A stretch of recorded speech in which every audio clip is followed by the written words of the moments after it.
How to adjust audio levels in DaVinci Resolve.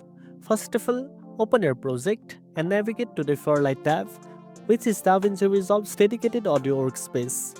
In the timeline, you will see your audio tracks stacked vertically. Each track has a track header on the left side that includes a volume fader. This is a horizontal slider that controls the overall volume for the entire track. To raise or lower the volume of a whole track, drag this particle fader up or down.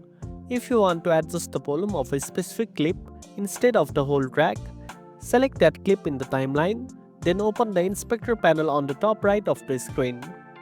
Inside the inspector, you will find the volume control slider that adjusts the selected clip's audio level. For finer control over volume changes within a clip, you can add keyframes directly on the audio waveform in the timeline. To do this, expand the audio track height by dragging the track boundary, then hold the Alt key and click on the white volume line on the clip to add keyframes. Drag these keyframes up or down to create smooth volume fade or boost at different points.